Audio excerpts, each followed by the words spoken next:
Takže dnes tu máme zápasníka v MMA, Jana JJ Gottwalda, který je nyní už i vlastně reprezentant České republiky v MMA a zápasí za brněnský Jet Sam Gym.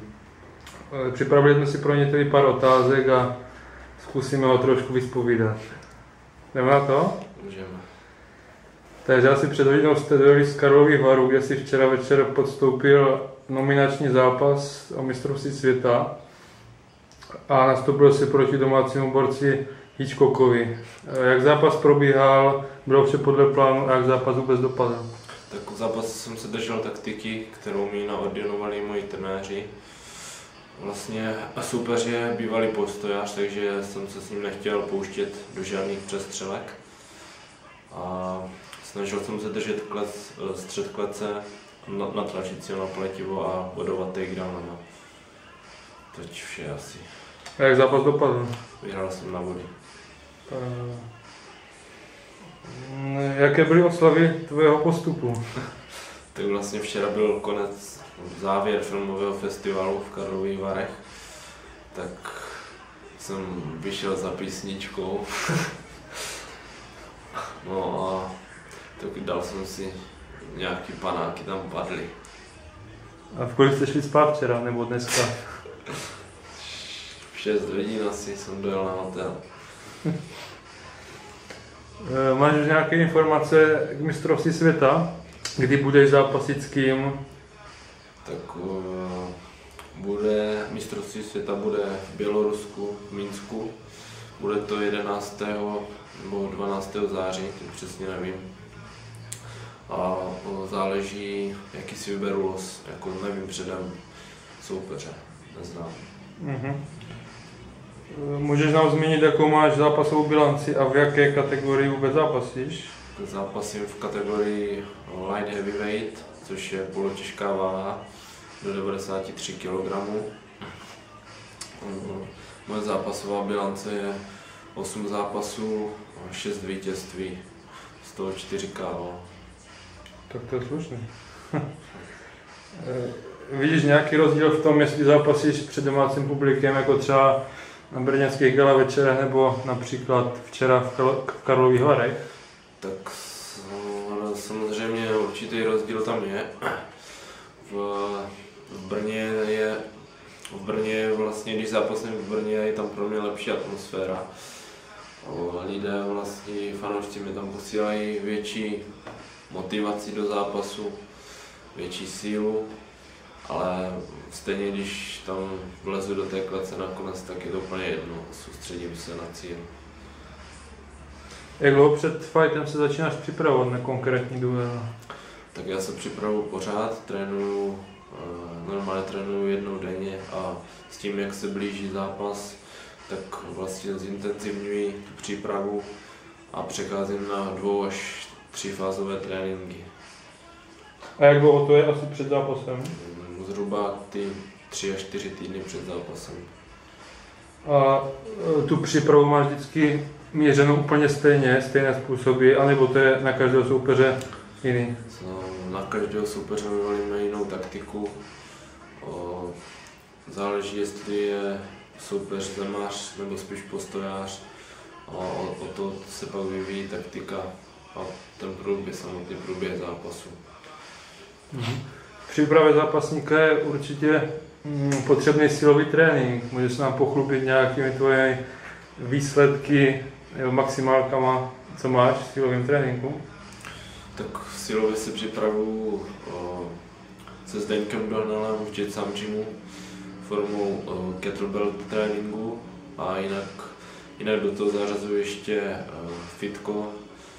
Moje maximálky na bench třeba 120 kg, mrtvý tah 230 kg, dřep 170, žádný extra výkony. No, celkem slušný. Na zápasníka to ne. Při takových váhách určitě je potřeba nějaká suplementace. Jak to máš doplňky stravy? Používáš něco? Vlastně používám doplňky stravy, které mi poskytuje Fitness Shop Vyškov. Tímto bych jim chtěl poděkovat. A většinou moje suplementace se skládá z proteinů, gainerů, nějaký BCAčka, kreatin a další medicína. Jak se vůbec dostal k zápasení, k MMA? Tak zkusil jsem s kamarádem trénink.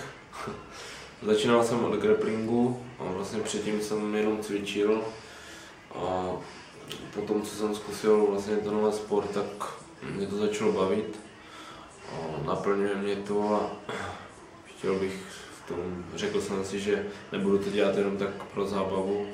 Tak jsem začal zápasit a žijeme jenom jednou a myslím si, že bychom tady měli nechat nějaký odkaz. Tak pokud zadáříš na mistrovství světa, tak si to určitě povede tady to zanechat. Doufejme. Jak dlouho zápasíš? Vlastně první zápas jsem měl v Brně na GCF-ku před minulý rok na jaře. Takže teď je to něco přes rok. Jak vznikla tvoje přezdívka JJ? Ta přezdívka vznikla vlastně tak, že jsem dostal kulturistický časopis podepsaný od Jay Cutlera, což je americký profesionální bodybuilder. A pak mi vlastně všichni moji známí začali říkat JJ. Před jakou dobou to asi vzniklo? Zhruba před 3 lety. Jaké máš plány do budoucna v MMA? Co chceš dosáhnout? Jaký máš cíle? Tak vlastně nejbližší plány jsou dovést placku z mistrovství světa. Poté v říjnu následuje ještě mistrovství Evropy, kde se chci taky dobře umístit. A plány nějaký dlouhodobější, samozřejmě makat a dostat se co nejdál. No. Co nejdál to půjde. MMA je určitě sport bohatý na zranění. Potkalo ti už nějaké? No, musím zaklepat, že zatím žádné zranění jsem neměl. Až na nějaké drobnosti, ale to k tomu samozřejmě patří. Vozíš s sebou na zápas nějaký talisman pro štěstí nebo nějakou věc, co ti pomáhá při uvolnění? Mám růženec po prabavičce, který vždycky před zápasem políbím pro štěstí. Co na to, že se zdal na drahu MMA fightera, říkají tvoje rodiče a známí? Tak nejsou z toho nějak extra nadšení, ale samozřejmě s tím nic nenadělají. Prostě vybral jsem si tuhle cestu a jdu si zatím. Takže na tvoje zápasy nejezdí? Ale jo, to zase nám zápasy jezdí hlavně strejda s dědou, občas otec. Ale mamka se bojí, že nechce vidět, jak mě někdo mlátí. No a to bývá většinou, že ty mlátíš, že ale... Plánuješ nějakou dovolenou? Případně s kým?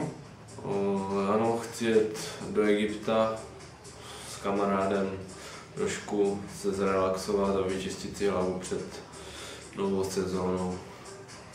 Je všeobecně známo, že kolem MMA fighterů se točí hodně pěkný holek. Máš to taky ty? Tak nemůžu si stěžovat. Ale momentálně nemám nějakou stálou přítelkyni. To byla moje další otázka, takže přítelkyně není momentálně žádná? Ne, momentálně nemám stálou přítelkyni. Jak dlouho trval tvůj nejdelší vztah? Nejdelší vztah. 2 hodiny? 3 měsíce. Mhm. Jaký jsi byl ve škole student? Ve škole? Taková, nikdy jsem nebyl studijní typ. Škola mě nikdy nebavila. Ale co tě máš z toho? Jakýho máš oblíbeného zápasníka? Může to být klidně český nebo zahraniční?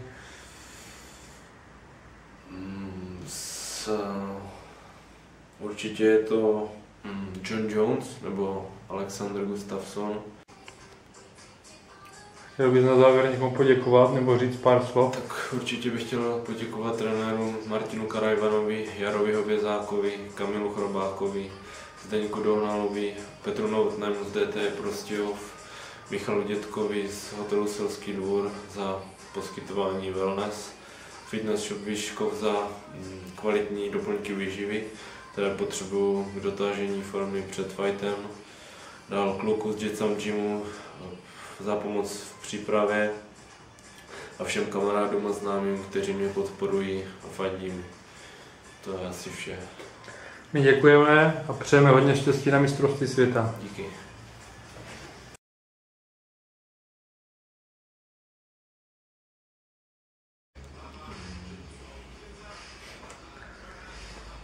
Takže dnes tu máme zápasníka v MMA, Jana JJ Gottwalda, který je kokon. Já to nedám, Tak to je.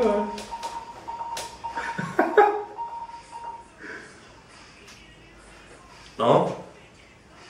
Dár, hej, já teď natáčím rozhovor, tak já ti vole za... Kolik je? 8... Tak kolem 10. budu doma. Snad. Hej, tady ve fitness shopu, víš, ve Vyškově.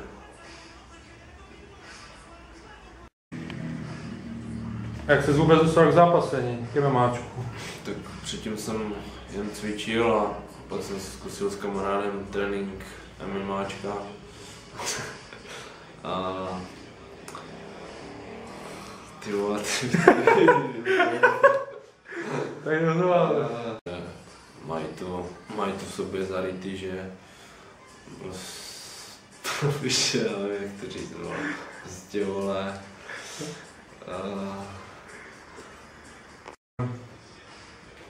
Jak jsi vůbec dostal k zápasení, k MMAčku? Ještě jednou. Dobře, super.